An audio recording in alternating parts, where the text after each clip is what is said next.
I am Sue, and today we are going to talk about AI and how that could help with your job search, as well as at your job and in your career. And for that, I have a special guest with us today. Caroline, would you be kind enough to introduce yourself?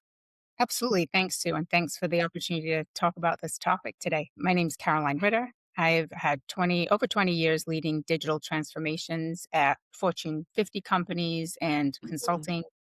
I'm currently working strategy and consulting, and I lead a team advising AI strategy for a large technology organization. I have a doctorate of business administration, and my research was in AI adoption. So, Mhm. specifically, human barriers to AI Mm. adoption. So, why people struggle to adopt AI and how to overcome those barriers. In the dissertation research, we found that trust and social influence were the Mm. biggest barriers to AI adoption. So, it's really not the technology that's hard, it's trusting it and having the environment to actually help you use it. Mm. So, I'm excited to talk about it today. Welcome, welcome. And clearly, you're exactly the person we need to be speaking to about this topic. Regardless of how we feel about AI, artificial intelligence, it is here. People are using it. And if we ignore it, we may be ignoring a tool that could help us be more productive and make life a little easier for us. And Mhm. so, with that, since our channel is called Jobs and Careers, let's get right into what are some AI tools that you would offer up as options as we do job searches? Sure, sure. And I think first, just to go back to what you said about, you know, it is here. We do need to accept it, et cetera. That's right. I think there's a lot of concern that AI will replace you or take your job. And I think a good quote that I've heard is that you won't be replaced by AI, you'll be replaced by somebody using AI. And Mm. I fully believe that because I think of AI is there to help you. It's about partnership. It's not about Mm. replacement. So Mm. think of AI and all the various tools as like a team of smart interns and research partners, et cetera, that are there to help you. That you can trust them to do good work, but you need to check it before you do something with it. You need to add your voice. It's about you're kind of the conductor of the orchestra versus and adding your substance, being authentic, et cetera. And it's just helping you be more efficient is the way that I tend to look at it. Like I said, Mm. I think of the various tools as being like a team of smart interns and research specialists. So when you're talking about job seekers, the first tool that most people are used to is ChatGPT. So Mm. that's like your entry level intern. That's good for resume writing. Honestly, it's good for interview prep, brainstorming career ideas. And what I have here today is some good some tools that I can share with you. Some great tools to share with you, some videos, some demos that I can share to show you how to use these tools. So let me One. the first one is ChatGPT, like I said. And this demo is just going to show you a little bit Mm-hmm. about how to use it specifically for your resume. Now, one thing that's really important is to make sure that you're prompting your if you've heard that term prompting before, make sure that you're prompting Mm. ChatGPT well. With this Mm. specific demo, what I'm going to use it for is to help with my resume. And if I'm struggling to write professional resume bullets, I may be able to Mm. just write out your raw experience. Like this example here is saying the raw experience here in bullets, write it out in bullets. I was in charge of Mm. getting a hospital system to use Epic instead of the old system we had. You can see that this is just like a train of thought, right? We finished it Mm. earlier than planned. I think we were supposed to take 24 months. I did it in 18. So it's nothing you would write in your resume as it is. But Mm. the prompt right now just says turn the raw, the following raw experience bullet into bullets. So Mm. here's what it's going to do from this. So I just cut and pasted in what that raw experience was. I'm going to hit go and you'll see that it does a pretty good job. It starts Mm, off and says, here's some clean bullets. Led an enterprise-wide implementation of Epic, replacing mm, the legacy platform. I mean, that's pretty good out of the raw data, right? But if if you use a different prompting mechanism, what I use is something called the clear prompt framework, and mm, that framework will help you by, let me just go through this, thinking about the context of what do you really want this prompt to do. I kind of just said turn it into bullets, right? I didn't mm, give it a scenario. Why do I want it in bullets? What am I trying to do with it? So if mm, this clear prompt framework is an acronym. C is context to set the scene. mhm, Length is the specific output length. Do I want this to be 3 pages long or 3 bullets? mm, Examples. What am I looking for? What would be a good output? And then define who the audience is for. So I'm up to A for audience, and then role. This is really important. If you tell AI, who am I asking? Am I asking an expert in resumes, or I'm asking a nuclear scientist?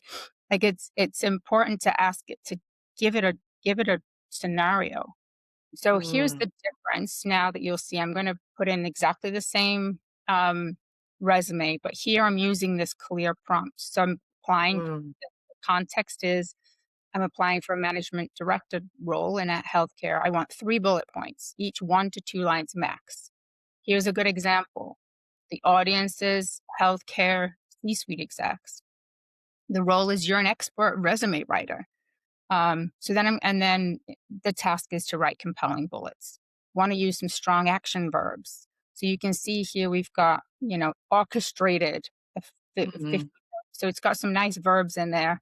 It's bulleting, it's highlighting the outcomes, right? So mhm, that's clear prompt framework. Now, if I go to the next level, still on ChatGPT, mm, one of the other things that we can do here is add in the actual job description. If I mm, know what the job is that I'm trying to apply for, then why not ask it to tailor my resume to that job description? Now, to be clear, I'm not saying make up some experience that I don't have. I'm saying because a lot of these job application systems now use AI to go and look for keywords. Did mhm, you and it will and they're not, despite it being artificial intelligence, it's not that smart. It's going to use some synonyms, but mm, a lot of the time, it's clearer both for the AI and the person reviewing your resume to actually recognize those keywords and written out that way. So again, mm, I'm going to put in the same clear prompt. You don't mhm, have to do this every time. For quick tests, you don't need to do this whole thing every time. But if something you really care about, the outcome, and mhm, you want to be very specific. So again, I put in that same raw experience and now I've cut and pasted in a job description. mm, So it's got in here exactly what it's looking for. So here it's going to now give me 3 achievement focused resume bullets. And in that job description, it said I want to see that you had what the clinical adoption was. And mm, I wanted that you had operational gains. So it actually took these and reworded my or experience into what it was looking for from the job description. mm, So those are that's a couple of ways that you can use your standard chat GPT prompts and take it to the next level. mm. This is fantastic because I think what I'm hearing you say loud and clear is AI, including ChatGPT, will give you based on what you ask it to give you. Right, Right? right. It's Yeah, of only as good as your prompt. And yeah, of so I wanted to spend a little bit more time on your clear framework. Can course. we Yeah, scroll up and can you talk through what you put in for the C, the L, the E, the A, the R, just so abs- that someone can kind of go, okay, I could follow along. yeah, yeah, of course. So here and I'll be able to give you more. I'll give you some documents that you can share with your audience that will have like a sheet afterwards. So no need to scribble all this down. I'll give you some stuff to share. Mhm. The context here is I'm applying for a managing director role in a healthcare IT. I need resume bullets to demonstrate that I meet their specific requirements. And it's pulled out a couple of those requirements already in there. But I'm Mm, going to give the full job description in this example. mm, And then length, the mm, 3 resume bullets. I want each mm, one 1 to 2 lines maximum. I've got a lengthy resume. I don't want it mm. to end up being 12 pages long. I want to try to keep it concise. Um, Right. and then here are some examples. So it's good Mm, too to say, this is what I'm looking for. mm, Because, like an intern, unless you're clear on what you're looking for, you're not going to get the output that you're desiring. mhm, Um, and then who's the audience? Who's going to read this resume? Who's it for? So I'm saying it's for C-suite execs hiring for this managing director position. And then what's the role? So the role is always important. If I mm, use anything I don't, like I said, when I do prompting, I don't write this whole thing out every time. If I'm looking, mm, you'll see later in some of the demos that I have, I'm not going to do this every time, but role is always interesting to me because I'll say, like, as an executive coach mm, or as an expert in at mhm, some specific field so that it knows who it's responding as. And you'll see, try that out and see the difference that you get from giving it mm. roles. And then here's the task to review. I want you to review the job description below Mhm. and then transform the raw experience notes into achievement focused resume bullets that directly address the requirements. So, what I'm seeing you do in this clear framework is you are literally talking to Yeah. ChatGPT as if they are an intern. And Hmm. when you say I, you mean me. And when you say you mean ChatGPT. You're almost having a conversation. Absolutely. And depending on which accounts you have and whether you have a paid subscription or not, or et cetera, a lot of these tools have what's called context, which Mm, it remembers the conversations you've had before. So ChatGPT is one that I do pay the $20 a month for. Another one is Claude that I pay for. So there's a couple that I will pay for that mm, I find that the difference is worth and then they're usually about $20 a month. mm, But ChatGPT knows a lot about me mm, because I've used it so many times that when I say it will remember things from mm, way mm, um, it'll say, "This reminds me of your experience in something," but I think, "Oh, wow, yeah, you're right. I didn't think of that." So, sometimes with having these accounts that do have context, so think of the word context just meaning memory, mm, then it will help you get a more desired outcome because you're starting to build that relationship, and it feels a little freaky that you have a relationship with a robot. But all it is data. It's a massive bank of data that when you submit a request, it goes back and looks at all that data mhm. and brings in anything that's pertinent. Right. So you're almost seasoning it, right? And you're so instead of going back to a new intern every time, in essence, you're going back to the same intern. So that intern remembers the task that you worked with them on before. Mhm. So it just allows them to give you more of what you need based on past work that you've assigned them. Yep. Um, and Yeah. so, especially since we're talking about job search, in the clear framework, when you talk about CLEAR, the role is you're assigning the ChatGPT's role. Yes. We're not talking about the job role that you're applying Correct. for. Yeah. Right. I Yeah. just want to make that super That's clear. a very good clarification. Yeah, you're telling it's almost like you're telling an actor who Yeah. they're what role are you playing in Mm, this scene? I'm setting up a scene. mm, Picture this. This is the context. This is a scenario. And here's the role that you're playing in this scene, Mr. ChatGPT. This I is love who you're going to be. Yeah. And then I here's the love task it. of what I want you to do. Yeah. This would would save a person hours, not just Yeah. hours of doing it, but also days of anxiety. And once you get the task completed and you get these suggestions, they are just suggestions. You could edit Absolutely. it further. It's like sort of a well organized, sophisticated things that they're giving you, then you can then utilize and change as needed for your Oh, resume. yeah, and I mean, that's a really good point when you think about the time saved, because Mm, if you're going to an interview, you wanna know about the company too. mhm, You've secured your interview, you've got through the ATS system with your resume, they're mhm, asking to interview you, mhm, and now you need to think about, "I need to know as much as I can about this company." A lot of mm, people will just start with Google, right? And mm, just put in the name of the company and hope things show up. Whereas what you can do, another one of my intern friends is Perplexity. So mhm, Perplexity AI is really good for research. And the mm, difference between Perplexity and ChatGPT is Perplexity, you can trust the output because it will give you mm, cited responses and mm, say, this is where I got this information from. You can go and look at it. So here, let me show you an example of I'm going to do some company research now, Cleveland Clinic. okay. So here I've said, what are the top 3 strategic priorities for Cleveland Clinic in 2025? Mm, Include recent news and cite sources. mm, So here it is going through all of these. So it just searched through and found 20 sources in a split second of all of this information about Cleveland Clinic, and I can review the sources. So let me just did this so quickly that let me just go back a second. So here you see it retrieving top strategic priorities from the recent news sources, and it's going looking doing these. You can see it's like created different searches with mm.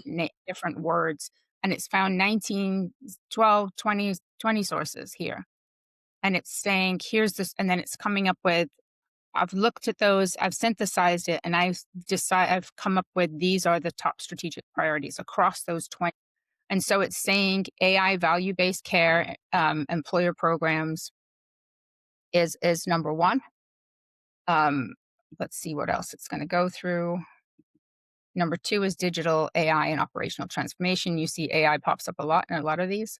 But what Mm, you see that I did here is I said, okay, where did you get that information? So each one of these here is a link to mm. the source. So that's where the difference of this versus ChatGPT, this will give you a link directly to where did you get that. So I can reference, if I'm on an interview, I can say, I read this publication recently about Mhm, your top strategic priorities, or I'm on your website, Cleveland Clinic marks 15 years of offering high value. And you could pull something from mm. this directly into your interview and show that you've done your research.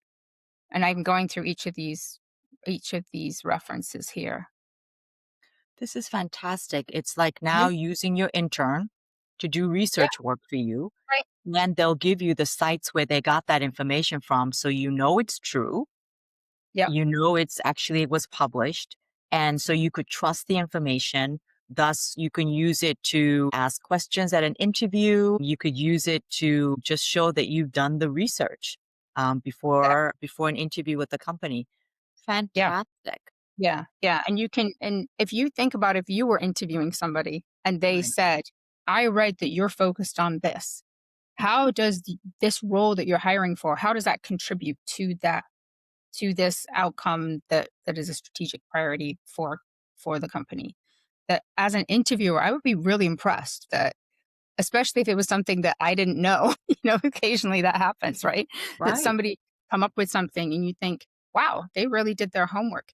Whereas you saw, how long did that take? I think only 52 seconds. Absolutely. And also, you could use it in your cover letter saying, I recently read XYZ and I believe my contribution to this role that I'm applying for will help with this strategy. I think Absolutely. that's fantastic. And this is matter of minutes when, Yeah. if we were doing it on our own, we would be searching and searching and searching for quite some time. Right. The sheer volume now of the number of jobs you may need to apply for Mm, to be able to get an interview, that you don't have time to spend a day researching to do a cover letter for every job you're going to apply for. Unfortunately, supply and demand, you end up applying for quite a few jobs online. You can do it more quickly. You can get yourself to that rhythm of here's my checklist. Do mm, this, this, and this. Um, absolutely. You One know, of the other examples I wanted to show you was please. from Claude, which is my other go-to. Mhm. Claude, I find, is good at writing Mm, and synthesizing writing. So mhm. Perplexity is good at research. ChatGPT is your generalist. Got I it. joke that he's your really smart intern. He's very eager. Knows a little about a lot, Mhm. and he will go and find anything for you. But sometimes he's wrong, Mm. and he doesn't always tell you where he got the information, Mhm. and you have to go check it. Mhm. Whereas Perplexity is your kind of researcher that's really going to, and you can trust what he gives you. He'll tell you where he got all his sources. And then Claude, because I call this one Claudia because I don't like them all to be male. So this is Claudia. She's really good at writing. So what I'm doing here is taking the job description. Sometimes these job descriptions are huge, right? I'm going to take the job description, paste it in here, and ask for what the top requirements are for Mhm. this role, because it looks like a lot of stuff in here. What are we really looking for? And so here it is, 5 must-have requirements. Mhm. So it's saying out of all of that, the key thing is you have to have used this Epic Mm. system for electronic health records. And then there's some nice to haves. And then it'll even goes above and beyond and tells you what success could look like Mm. in the first 30 days. And so those are things you could use for your interview as well. Mm. This is where I was wanted to show you this because it was funny that this came up. Claude is one I use a lot, so it has a lot of context Mhm. for me. I use it to help me write presentations and to do things. So interestingly, I never asked it about me specifically, Mhm. but as this one's my account, has my context, it actually says in here, this role maps well to your strategic background. You've been operating at the COO level, etc. But it says, however, Epic specific experience is likely hard to gate. So it's Mhm. basically saying, this one's not going to work for you. And I didn't ask it that. Mm. It just, added extra was like, yeah, I know your resume. This one job does not match you. You don't have the experience for this. Save you a lot of time, right? Oh, you're what? You're right. I I didn't didn't notice notice that. that. So move on. I love this because in one of my other videos, I was talking to, in essence, a career coach, and they were talking about the number one thing you want to do with your resumes is to tailor it to the job description. But that Mhm, takes time, energy, and labor. And mhm, also nowadays, people are applying for multiple jobs. And right. so having a tool like this gives you a shortcut in essence. So I have a question. When you mentioned ATS, and ATS Mhm, stands for Application Tracking System, yeah. and application tracking system is using AI to sort through resumes. And so even more of a reason you may want to use AI to help you because the employer's review system is using technology as well to sort through resumes. I did hear that employers' software are getting more sophisticated and they could tell what resumes were written by AI. Can you talk a little bit about that? Yeah. Yeah. And that's where I always think of what it gives you as a starting point. Yes. Sometimes will sound robotic, and look at it and think, does that sound like a person wrote it? Does that sound like I wrote it? More importantly, Mm. think of it as a starting, read it out loud. That's always a good thing. When I read things out loud and go, that doesn't sound natural. Mhm. Or another thing you can do is give AI, not necessarily for a resume, but if you're having it help you write something, give it an example of your previous writing. And you Mm. can tell it, use my style. Mm. This is how I usually write. So, Mm. and again, you're not going to pass it off and right out of the boxes that it came, but it's a great starting point. It stops you looking at a blank page Mm. and not knowing where to start. Because a lot of the time you can look at something and go, oh, that's not right. Mm. Much easier than looking at going, where do I start? So that's what I like to do. I love it. And what I'm hearing you say is what AI will give you is a great draft Yes. for you Yep. to then take and make it your own. Hmm. Hmm. I love that. Okay. So, anything else about job searches you wanted to go into before we go into kind of AI Yeah, tools for your everyday work? sure. The only other thing I would do is give you some homework is putting in your resume. If you're looking for, what's my next step? What am I applying for the right jobs? Do I even know what job titles to look for? One neat thing to do is to put in the prompt, like, as an executive coach, referencing my resume, what are 5 possible next roles I could consider for my career growth, Mm, or parallel pivot or something like that. Like, take my resume and tell me some 5 job titles that you see as my next step. And you'd be surprised what comes up. Because I did it myself only yesterday when I was preparing, going, "Well, what would it do?" And it mm, came up with some pretty insightful things. I think, huh, I mm, didn't even think of that. mm. So just again, use it to bounce things, ideas off, around your job search or your career path, etc. Thank you for that because a lot of people say, you know what, I don't know what roles to apply for, or I don't know what roles to apply for next, Mhm. or I'm not sure what my qualifications adds up to. So it's a great way to at least get some ideas. Yep. Great. And we'll also in the description put the three tools, AI tools that Caroline mentioned. We'll put in the video description at the bottom of the video as well for easy reference. Okay. And so once again, it's not like you have affiliation to any of these tools. You're I just letting people know that these are good tools to Mhm. use. I love that. Yeah. All right. So let's say job search. Let's say you got the job or Yeah. you're currently in a job that you want to stay in. What are some AI tools to make your day-to-day work a little easier? So I think of them in different categories. Mm, The 4 categories that I think are helpful are research and analysis. So a little like you've already seen, um, from Perplexity doing the industry research, etc. Communications and meetings. mm, So thinking about how long it takes you to do meeting follow-up.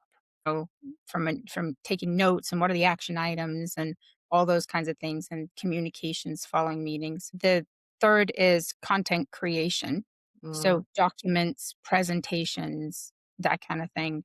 And then a fourth would be automation, and this really takes it a little to the next level, mhm, uh, of actually tying some of these things together to mm, create like a workflow. And that's kind of next level AI, but and you may have heard the term agentic AI, mm. using AI agents, Yeah. so that where you're giving a little of your agency, your autonomy to AI to make a decision and stringing things together. So Mm, those are sort of the 4 categories, and if you'll indulge me, I would like to show you a few of those. So the first one is, again, the perplexity, doing some research. So now I just wanna look, what are the biggest trends in telehealth is mhm, the item I was gonna share with you. perfect. And again, this is perplexity. Mhm, So, what are the biggest trends in telehealth for 2025? Site mhm, sources. Perplexity mm, will kind of do that for me anyway, but it's good practice to tell it to do that. mm, Um, so, let's see where it goes. So, telehealth is shifting. I didn't know this either. I saw this yesterday. It's shifting from mm. video visits to always on AI enabled integrated virtual care. Whoa. This was actually, I put this in as a kind of a random prompt, and then I was really interested in the reply. Mhm, I started reading mhm, through deeper EHR integration, policy, payment, market growth. So great. Once again, it's given me, I could go to all of these and I could go and read the articles. So it's not just summarizing things for me, it's actually giving me links that I can go and look at those articles.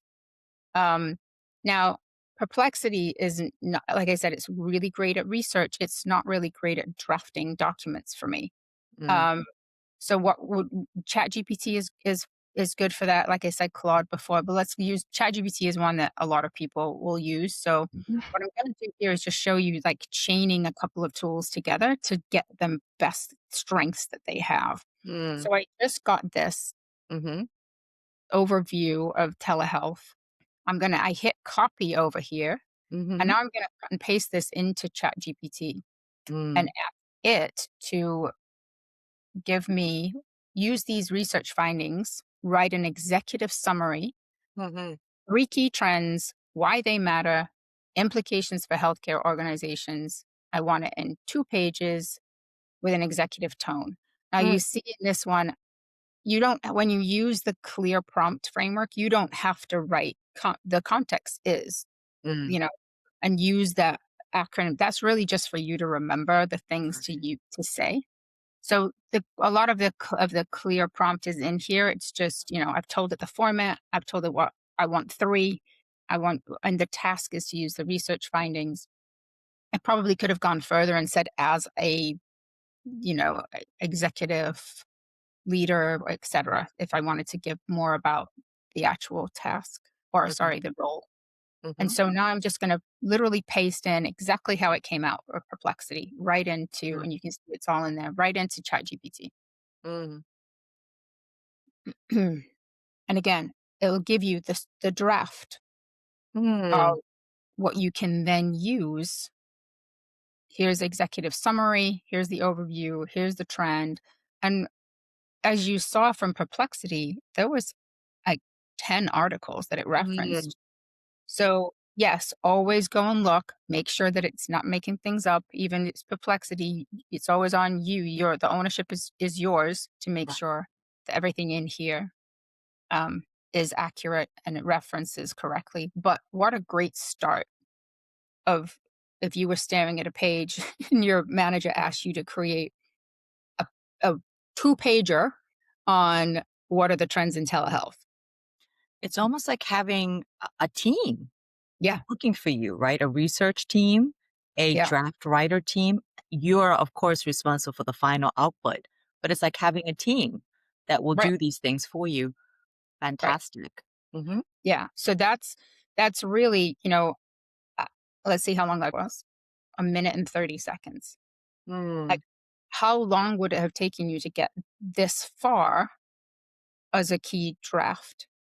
A starting point. It finds information, it drafts the structure, and it handles the formatting. That's the other thing too. This looks really professional. I Mm. would have spent a while going, "Oh, header, which font to use, which," so I can just copy this. The little copy buttons here are always there, and you can just copy and paste that into Word and go from there. Make your And then change. Do whatever you need to do to make it add your branding, except, whatever you mhm. need to do to make it look like a become your product, and that's the key. You're finding the business content, you're asking it to do the task. Your quality judgment is needed. But yeah, it's a team to be able to give you that um that first start for sure. And I love that it doesn't just write for you or gives you a first draft of content. It also gives you a first draft of format. Because Hmm. sometimes bullet points and, paragraphs and all of that spacing also takes time and energy. So this it Absolutely. gives you all of that to play with. Yeah. Look at how it's even put little line breaks Right. in. You can see the different header formats, giving you good ideas for, what could the titles be for each of these Mm, sections. Yeah. love it. Cool. Yeah. So that's our research and formatting. The Hmm. next one is meeting intelligence. Mm. So this one I'm running the risk here of doing a live demo, which I swear I never do, but I'm gonna just show you. So Otter AI is an example um of an e- of a meeting transcription tool. So Hmm. there's plenty of them. Zoom does it. It's integrated in with Teams if you're using it in an environment. There's a lot of Google Meet. So here's just an example, right? Of I started this, and by the way, always tell people you're recording. It will usually put a thing up that says it's recording. Always get people's permission. Don't surreptitiously record anybody's conversations. But you can see this. It did this transcription. Here's you and I talking for the Mm. first couple minutes, right? And Hmm. so not only will it take this transcription, but I can then look at the summary So I didn't Mm. very long. I hit it after a little bit just because I wanted to Mhm. show you, but this is the overview, Mhm. and there are some action items, and I'm Mm. looking at live too. I hadn't see this before, so but you can see, provide it I'm gonna provide a one of my action items is to provide and share a cheat sheet. So Mhm. there's a great example of, you can focus on your meeting and not on taking notes and finding and having action items. That Mm. and a lot of the well, I use this all the time. Most of my meetings are transcribed and summarized. But what I found over time is that it will pick up things I forgot. I'll tell you what, one time I did it and for some reason it assigned all of the tasks to my boss, which was funny but not accurate. So it does need it does need your help, and it's Correct. not complete, you know, replacement for you writing, no, making sure that key things are extracted. But again, great start. It also formatted it for me. I can just quick scan after the meeting, send those notes out, and I'm good. So I It's like having a note taker, and then you review the notes, and then you publish what you wanna publish. yes. It's helpful not only for you when you wanna remember what happened at the meeting or if you have to send a follow-up email, but it also helps the people who attended the meeting or who didn't get a chance to attend the meeting because they now then get the notes or follow-up from the meeting that much quicker. Right. Because sometimes Yeah. it takes days, right, for us to send that out, but that means the Mhm. information gets to other people more accurately, more thoroughly, and Mhm. also quicker with less energy spent on your part. Right. And for some important meetings too, I've even copied and pasted the the transcription out of Otter and put it into ChatGPT or into an and just to see did it Mm, was anything did it miss anything? Did it find, just as a second set of eyes, mhm, theoretically, robot to go and check to check on the first robot's work. And I've done things like I was in a meeting that I was nervous about how I was going to come across. I knew I needed to give some tough messages. I was worried I was gonna be too tough or not, or how did I handle it? I let the person know let them know I was recording it. I recorded the message and then the meeting, and then I asked for feedback. And I mm, said, as an mm, executive coach, mm, you this transcription, here was what I was trying to do. Did mm. I achieve what I was trying to do? What could I have done differently? What did I do well? And it was really good because, first of all, it's not as quite as feeling like the judgment of a person. I said a few things, and especially when it said things that thought I did well that I didn't particularly think went that well, that I was like, "Oh, okay, I could do that again." I didn't realize that, and it even sort of said how someone reacted. So things you would miss. Anyway, that was just one thought too. That things that you just don't even. I play with things all day long. Go, I'm going to try this. I love that. I love that because one of the advices that we career coaches give is if you could only see yourself in action, right? So in Right. you recording the presentation and of course getting permission from all the attendees that you're recording, but you recording your own presentation and then asking ChatGPT to give you feedback on that presentation as and their role would be executive coach and then giving you that feedback. What a great way to quote unquote see yourself in action in the privacy of your own conversation. Maybe that allows you Exactly. to be less vulnerable. Some people are like, I hate to see a recording of myself, or Right. it just feels a little safer for you to be able to do it with an Exactly. AI Yeah, tool. because you feel like you can what was weird too is I felt better reading the transcription of what Mhm, I said. mhm, yes. Obviously, body language is important. We all know that's a high percentage of the communication is through body language. But if you really don't want Mm. to watch yourself, at least that's something you can read what you said and go, okay, I can see how I might have come across that way. It was just a fascinating kind of little experiment that I did. Yeah. That's fantastic. I could think of so many applications. If you're a teacher, you can prompt it to say, is is what I just shared, is the way I just taught this something that a eighth grader would understand easily. Like doctors can, or even parents, saying, "Hey, I want to explain this current event. What are some Hmm. ways to explain it in a way that a 7-year-old could understand?" At least it Yeah. gives you a starting point, Right. Right. Yeah. And you can always take it. You take it for what it is. It's input. right? It's another data point. It's not the oracle on parenting. It's not Correct. the oracle on. It You know, just gives you a place. I I will have spirited conversations with ChatGPT and others a lot. I was going, that makes no sense. Why did you say that?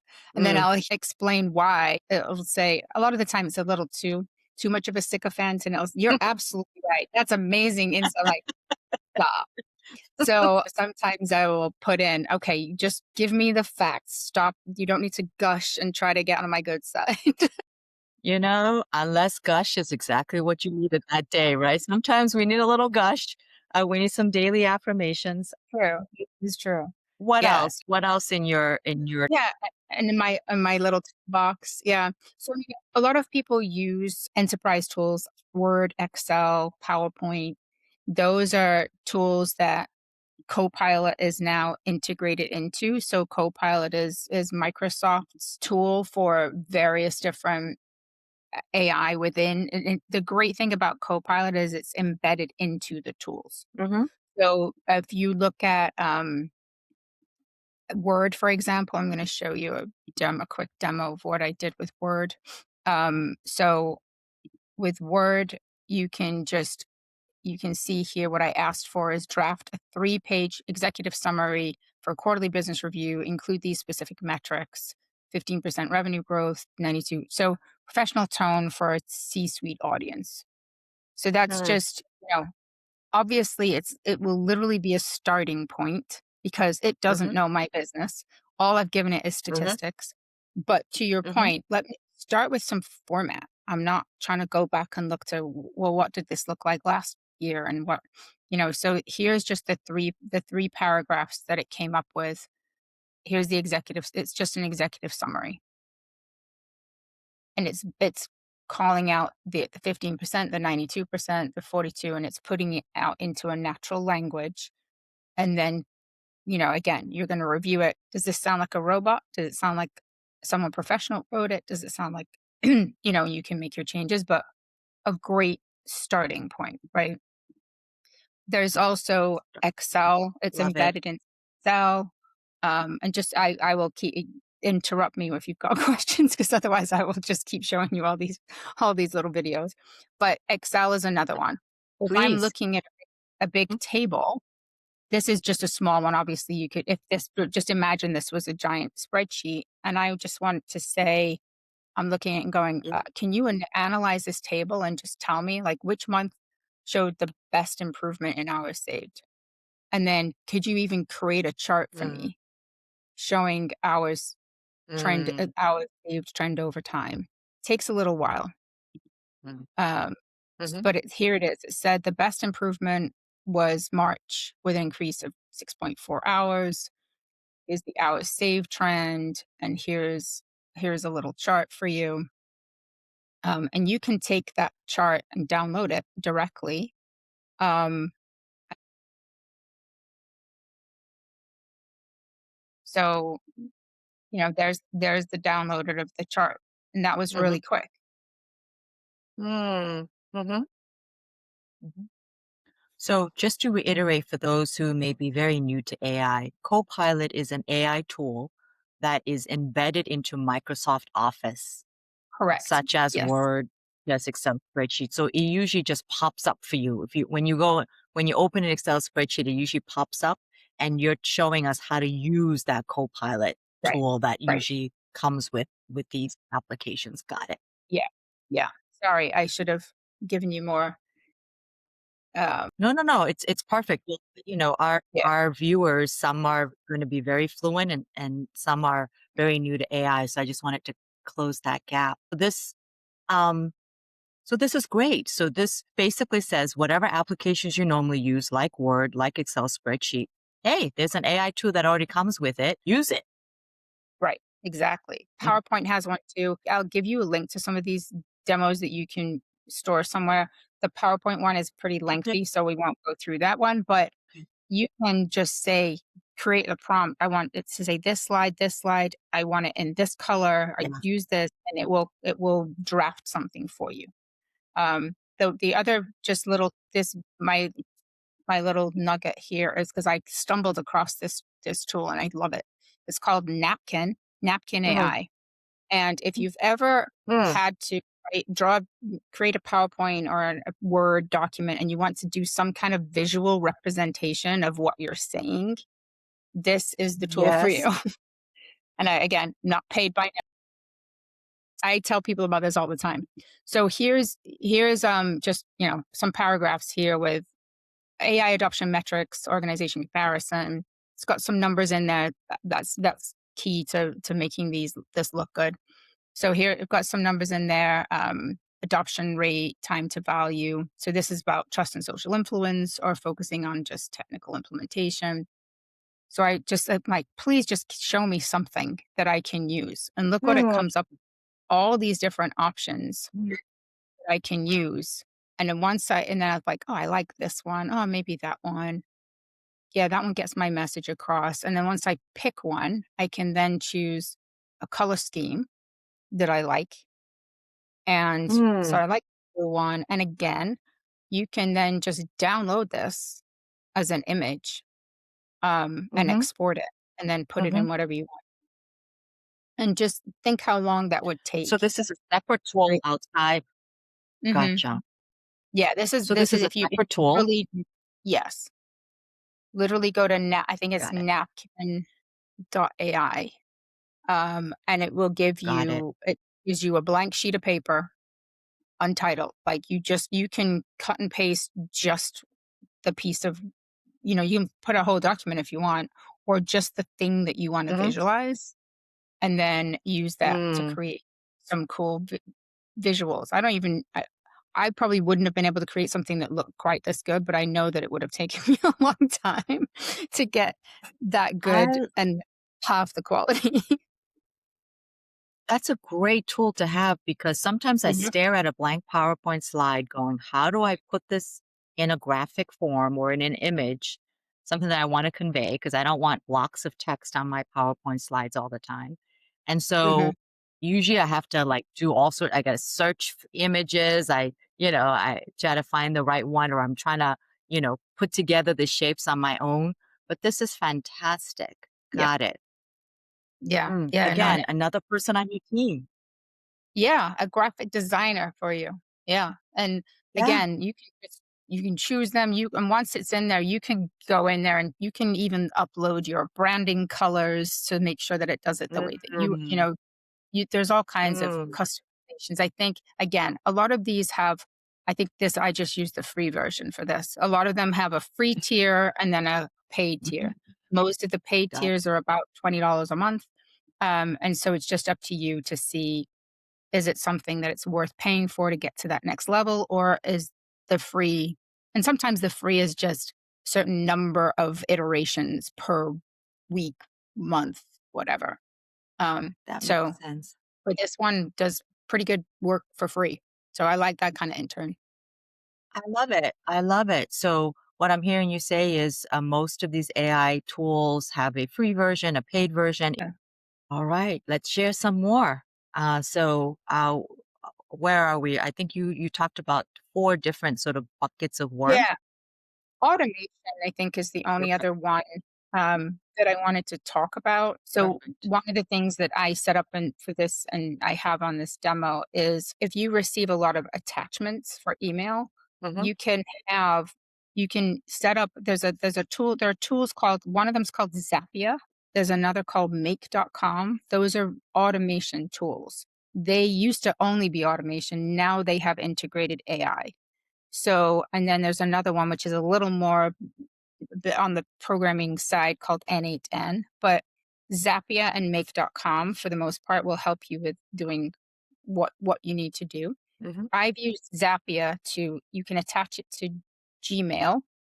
So it looks at Mm, my email when it comes in. I've asked it to if it finds one with an attachment, look store that attachment on Google Drive Mm. because I found myself constantly like looking back through my email to find, oh, someone sent me that. I know they sent me it on a document. But so what I did was set it up that every time someone sends me an email with an attachment, it stores it in my Google Drive. Never have to think about it. Always gonna, and I can delete emails and know that I've got the attachment. Mhm. Not only that, I took it a step further because I was seeing how far I could go with this. I then created, um, there's a like a database called Airtable that there's a cloud service. So I put a row on a database to give me like an index of all of the attachments that it created. So I can go and have a list that I can go and look at of what are all the names, etc. And then just to take it one step further, if you've heard of slack.com, which is Mhm. like a messaging, group Yeah. messaging I use it application. every day. Yep.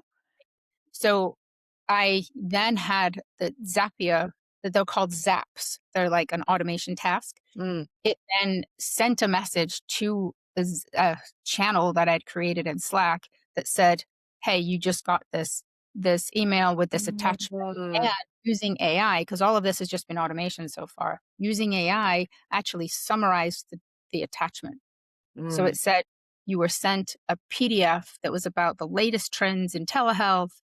Here are the top 3 things, and sent that in Slack. That to me was something like that. That's pretty advanced in stringing those 4 things together, but just to share with you the art of the possible could do if you can. This is all just in personal productivity. Obviously, there's other AI applications to create, lots of really transformational capabilities for large companies, but within the product personal productivity realm, this is a game changer for people.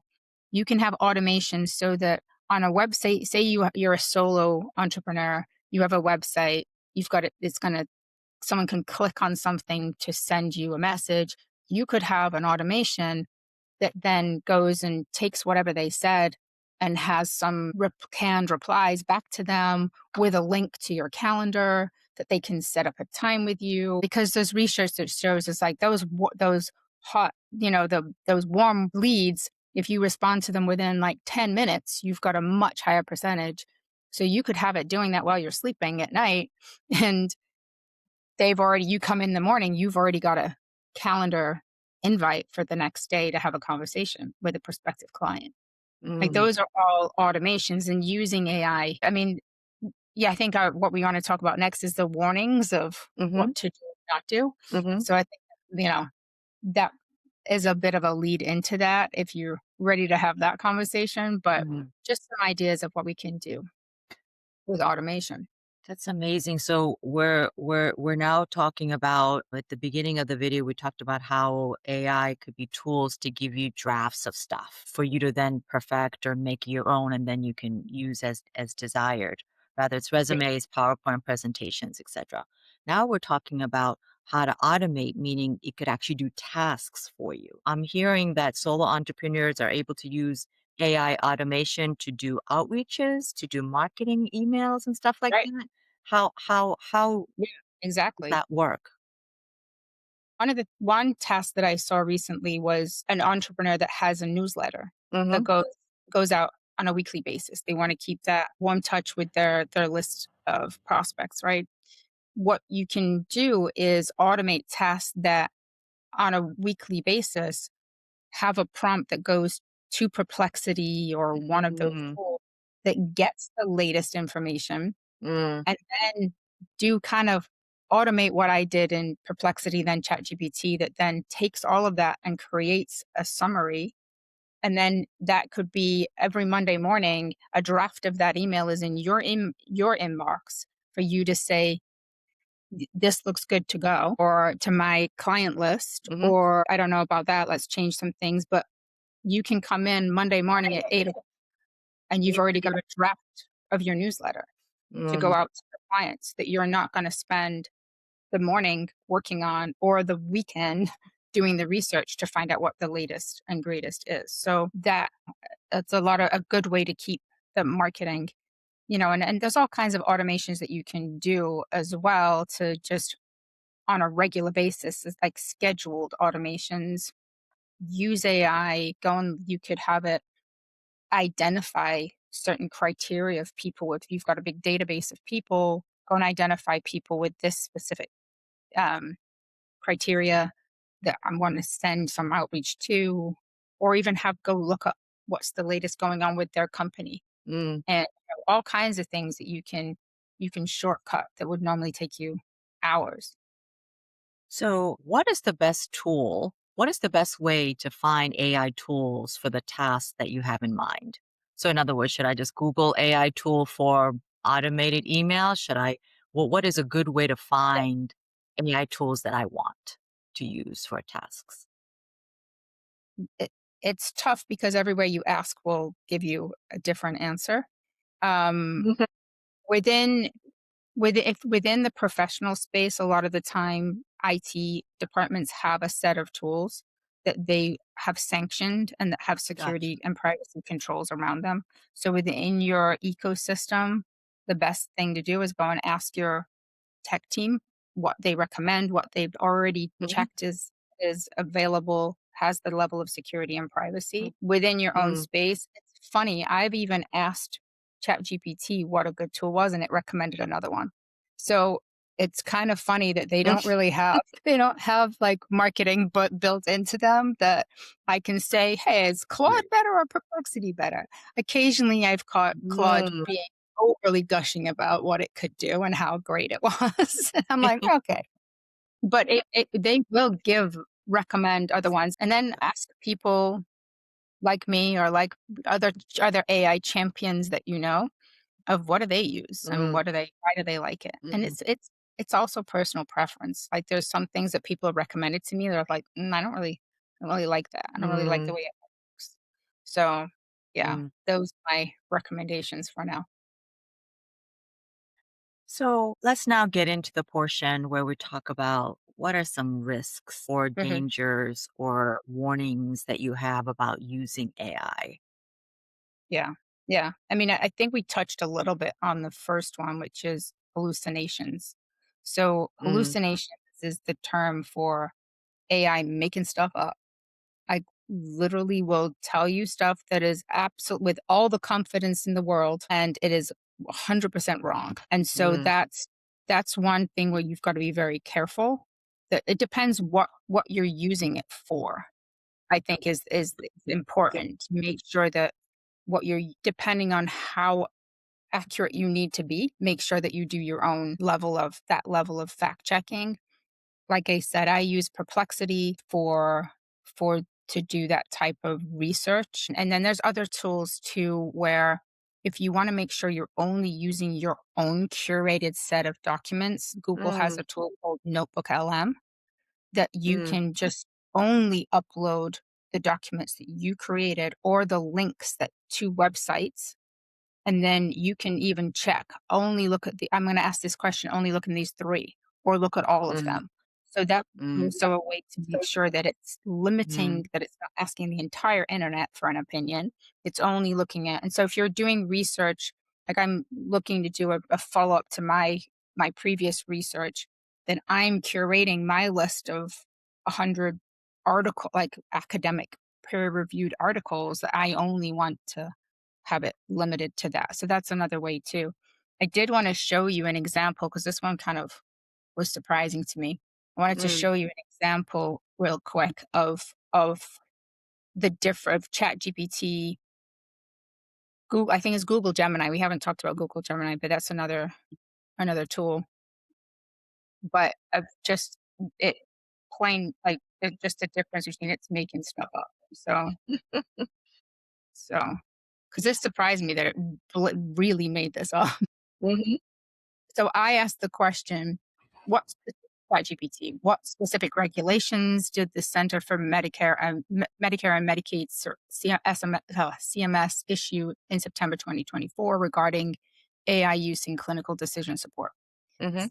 It was a trick question Mhm. because they didn't Mhm. release the regulation.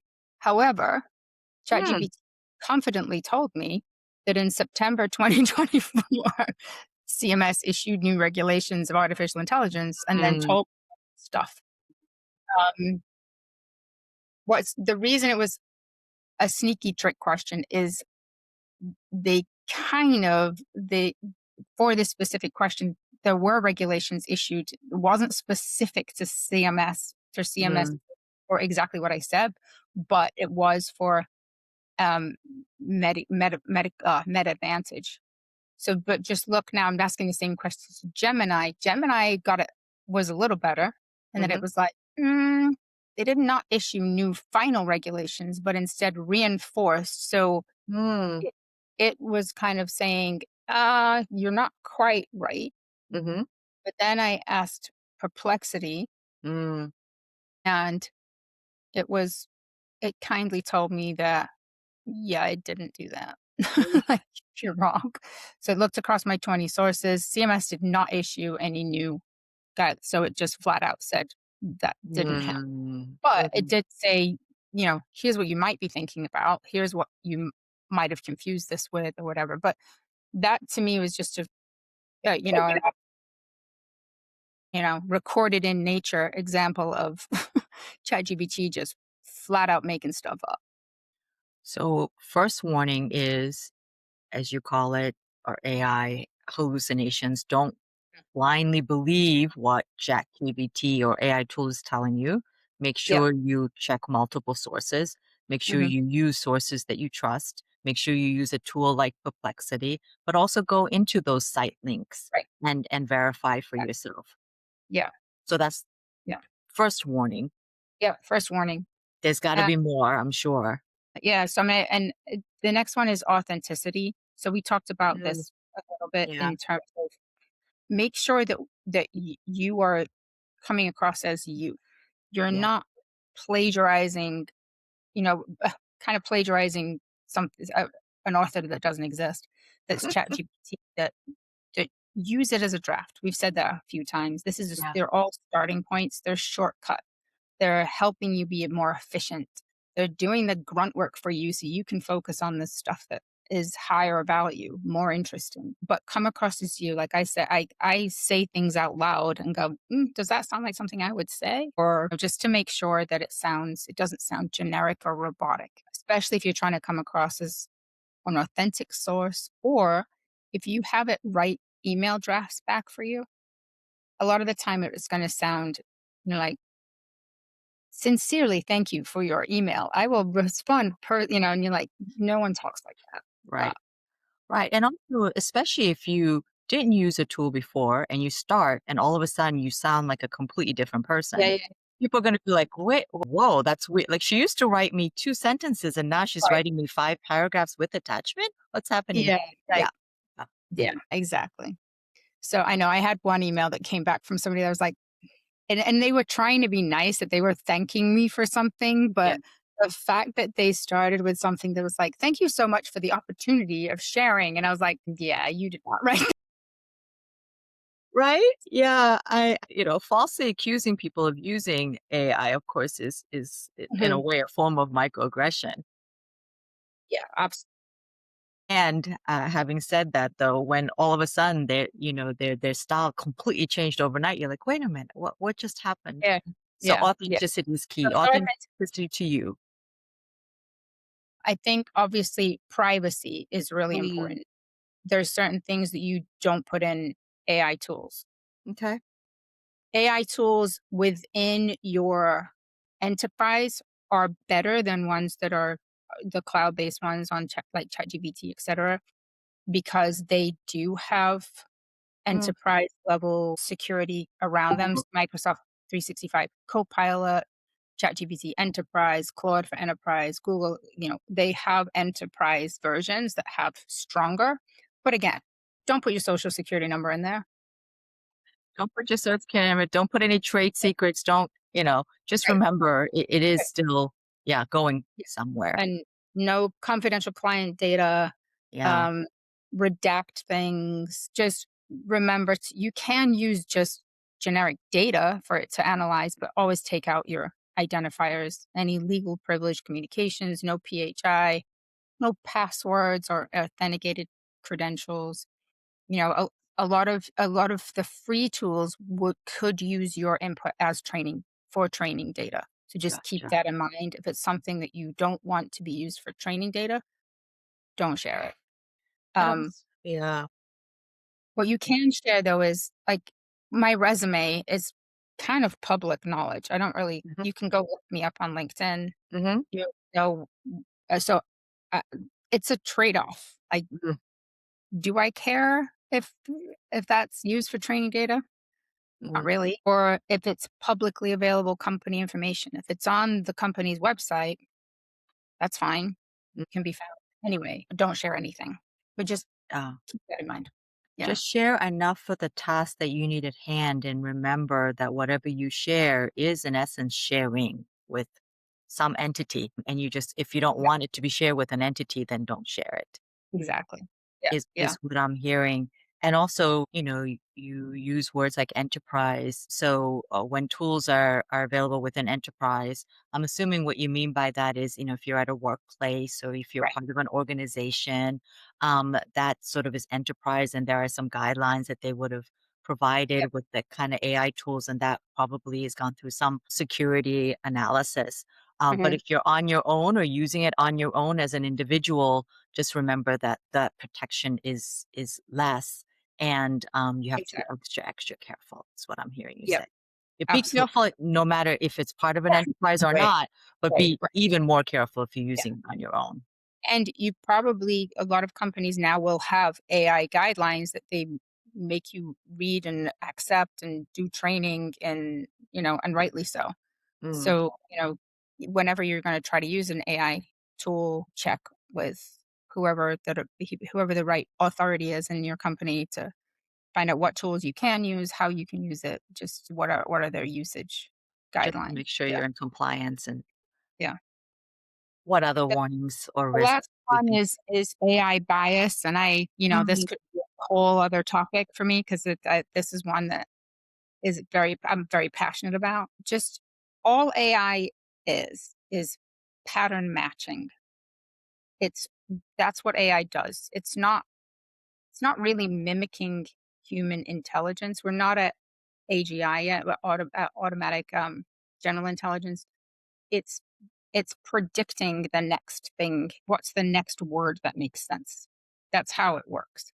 So it's only as good. You've probably heard the old term garbage in, garbage out. It's only as good as the data that it was trained on. And if that data is flawed with any type of bias, the output will be flawed. So there's been examples of resume screeners, we've talked about this before, that have favored candidates from specific universities mhm, because that's where they hired people from before. Or there could be gendered language, or just specific phrasing of a resume or a cover letter that has been more successful in the past. There's just even, there have been examples of people not getting approved for mortgages because in the past, people from that side of town or that whatever mhm, uh, race, any type of group in the past had not been approved, and women getting a higher percentage for their mortgage rate. mhm. There's all kinds of ones that I could talk about forever within the within healthcare of way people have been treated based on because of the training data. So keep that in mind that it's only as good as the training data. So if you're doing any type of research yourself, check that your data is what you would want it to be, your tools to be trained on. Mm, But then for candidates, like we talked about job searching and as an employee, just when you're writing your resume, focus on objective, quantifiable achievements. Even you could use AI to check for it. To say, do you see any unintentional bias in either in my resume, cover letter, or just in a general document that you write? It's kind of have it look at itself. But I know that you may be, application tracking systems can be can be imperfect, and maybe you need to reach out to the recruiter yourself and send them a personal letter. mm. Sometimes you've got to get around them, but yeah. So just keep that in mind. I mean, we've heard all sorts of stories, right? We had, someone put in their photograph and say, make me look professional, and it came out a whole different ethnicity, for example. And so just remember that since we know people are biased, we have to also assume AI is biased. That's a good way to put it. Yeah. Yeah. Yeah. Um, Yeah, I've kind of gone down a rabbit hole before of saying, do we we're trying to we talk about AI trying to mimic humans. We right. actually want AI to be better than humans because humans are flawed. And right now we're just mimicking the flawed humans. So, we really would like AI to be what we would consider a perfect human because we all have bias. It's Right. it, you know, it's just natural. That's being a human. But yeah, Absolutely. And not to go too much into the nuances very briefly is bias could be positive or negative, right? true, true, Bias could be working for you or against you. So absolutely. that's all part of Yeah, being human and also part of being AI. Okay, this has been such a useful I hope so. tool. I really hope that people who view this video shares it with others Mm. because it could, save some time, just make you that much more efficient with all the keeping all the warnings in mind. Any last thoughts about using AI tools for jobs and career that you want to share before we let you go? I don't think there's any new thoughts, but just reiterating that AI isn't replacing humans anytime soon. It's helping us be more efficient. It's about partnership and not replacement. And it's AI being your team of interns. It's sort of enhancing what you already have, making you the best version of yourself. And that's how it would end it. I love it. Love it. So just as a reminder for those who've been taking, fast notes during this video, we will list out all the different AI tools that were mentioned here. And we'll connect with Caroline to get that cheat sheet that she mentioned earlier. But Caroline, this has been so useful and helpful. I just really appreciated the practicality of all the tools you shared with us. And also the warnings, just so that we use it responsibly. Thank you Yeah. so much for joining us today. Welcome. It's been a pleasure. Thank you. Thanks so much, Sue. Absolutely. So today we talked about using AI tools for jobs and careers. So thank you for tuning in. Like, subscribe, and comment so we could bring you more content on all about getting the job you need and having the career you want. See you next time.